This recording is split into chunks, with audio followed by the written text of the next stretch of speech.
देखिए 14 अक्टूबर को मुल्क में 14 अक्टूबर से कभी आगे पीछे भी हो जाता है।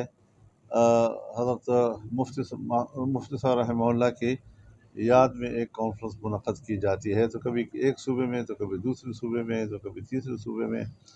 तो इस दफ़ा सिंध की जमात का बड़ा इसरार था, और ख़ास तौर पर मीरपुर ख़ास की जमात का, कि यहाँ मैं काफ़ी अरसे से नहीं आया हूँ, तो यहाँ आकर अब यहाँ कॉन्फ्रेंस मुनक़्क़द की जाए।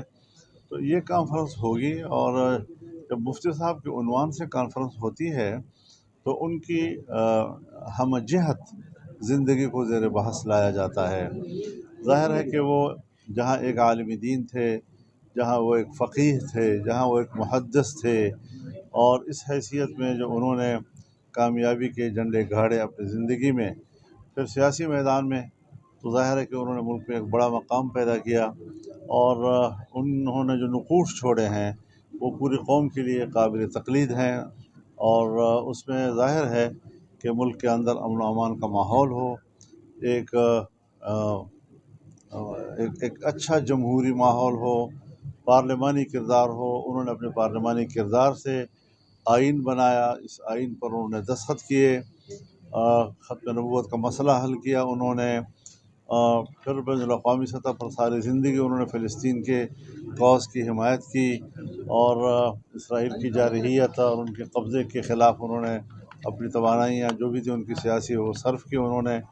तो आज भी हमारी इस इज्तिमा में मुफ्ती साहब के उन्हीं नज़रियात की बुनियाद पर जहाँ हम उनकी शख्सियत को ज़ेर बहस लाएँगे, वहाँ पर हम उनके किरदार को भी, चाहे वो इल्मी हवाले से हो, चाहे वो सियासी हवाले से हो, चाहे वो अमन के हवाले से हो, चाहे वो पार्लिमानी निज़ाम के हवाले से हो, जमहूरी हवाले से हो, इस्लाम के लिए हो, ख़त्म नबूवत के लिए हो, फ़लस्तीन के लिए हो, उम्मत मुस्लिमा के लिए हो, इन सब के लिए उनके नज़रियात को सामने रखते हुए हमने गुफ्तगू करनी होगी, तमाम मुक़र्रिरीन ने गुफ्तगू करनी होगी, और इंशाअल्लाह उनका यही पैगाम अगली नस्लों के लिए निशान राह बनेगा, और उनके लिए अपना मुस्तक़बिल संवारने का सबब और ज़रिया बनेगा इंशाअल्लाह। बहुत शुक्रिया जी।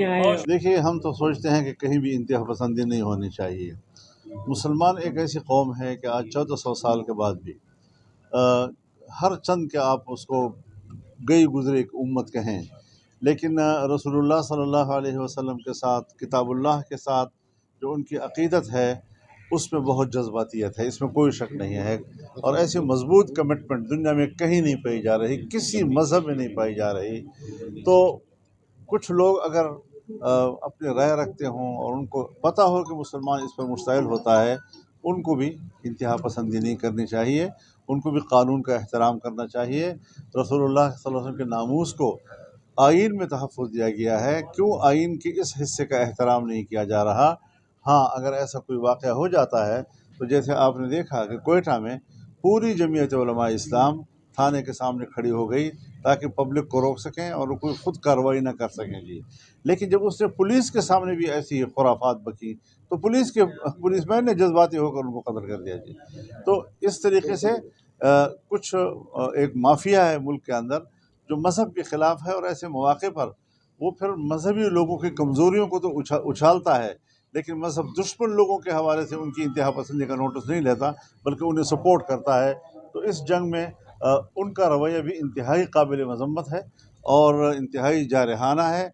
इस्लाम के हवाले से हम कोई कंप्रोमाइज़ किसी के साथ नहीं करते। उसकी इज़्ज़त, उसके नामूस, रसूलुल्लाह सल्लल्लाहु अलैहि वसल्लम के नामूस, उसके लिए जंग लड़ेंगे, हर हालत में लड़ेंगे। इसको कोई इंतहा पसंदी कहता है तो लाख दफ़ा कहे, वो ख़ुद इंतहा पसंद हैं। हम उनको भी एहतराम करना चाहिए। हम भी दूसरे मज़ाहिब का एहतराम करते हैं। हम हज़रत ईसा अलैहिस्सलाम को अल्लाह का नबी मानते हैं।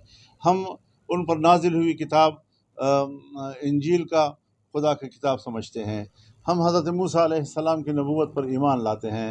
हम उन पर नाजिल हुई किताब तौरात पर ईमान लाते हैं। तो जिस तरह हमारे उन अम्बिया के बारे में अक़ीदत व एहतराम है, उनकी किताबों का एहतराम है, उनको हम आसमानी किताब समझते हैं, तो फिर रसूलुल्लाह सल्लल्लाहु अलैहि वसल्लम और कुरान मजीद को भी इतना ही एहतराम मिलना चाहिए। जब कोई इसका एहतराम नहीं करता तो इससे फिर फ़साद पैदा होते हैं। तो फ़साद के लिए तो हमें اعتدال پسندی کا درس دیا جاتا ہے، اور فساد پیدا کرنے کے لیے جب وہ سبب اور علت بنتے ہیں ان کو تحفظ دیتے ہیں، تو یہ بھی انتہائی قابل مذمت چیز ہے کہ رسول اللہ کے ناموس کو کوئی گالی دے اور آپ اس کو تحفظ فراہم کریں۔ ان کو بھی ذرا اپنے حدود میں رہنا چاہیے۔